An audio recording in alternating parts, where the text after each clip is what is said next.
am medical diagnosis. I am used for the identification of a disease condition based on a specific evaluation of physical signs, symptoms, a patient's medical history, and the results of diagnostic tests and procedures. Physicians are more likely to use me. I'm nursing diagnosis.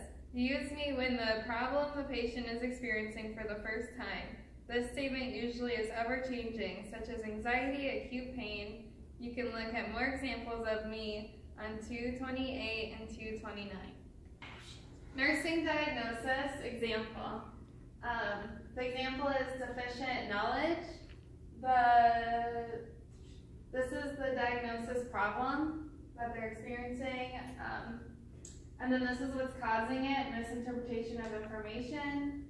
And then as evidence-based would be an accurate return demonstration of self-injection. And this is the actual thing patient is doing that demonstrates proof of the problem. I am the North American Nursing Diagnosis Association International, NANDA.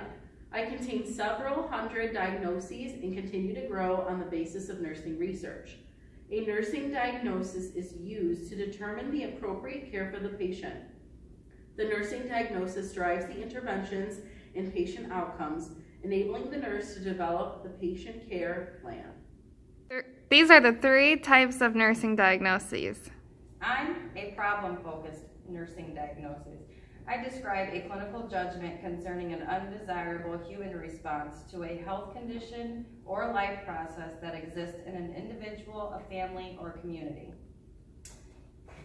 Yo, it's the risk diagnosis. It's a clinical judgment concerning the vulnerability of an individual, family, or community for developing an undesirable health condition.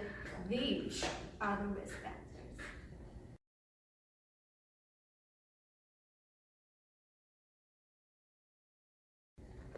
I am a health promotion nursing diagnosis. I am a clinical judgment concerning a patient's motivation and desire to increase well-being and actualize human health potential.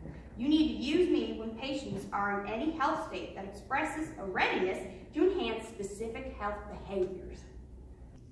We are now going to explain the 4 different nursing diagnostic processes. Oh, hi, I didn't see you there. Hey there. Analysis and interpretation of assessment data begin by organizing all of the patient's data into meaningful and usable data clustering.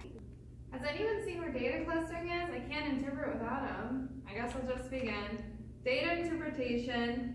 This is where you look at all the clues and interpret what you observe through NANDA to figure out what's wrong on 231.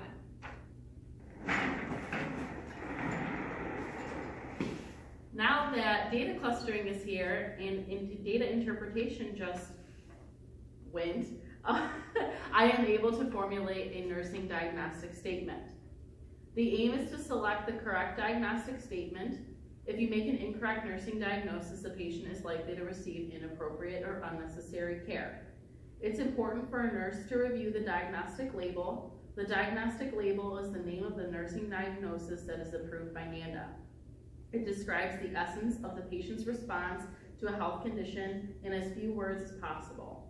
They all have a definition which discusses the characteristics of the human response identified and helps to select the correct diagnosis. A complete diagnostic statement will also include a related factor which you gather from a patient's assessment data. The related factor is associated with a patient's actual or potential response to a health problem and can change with interventions.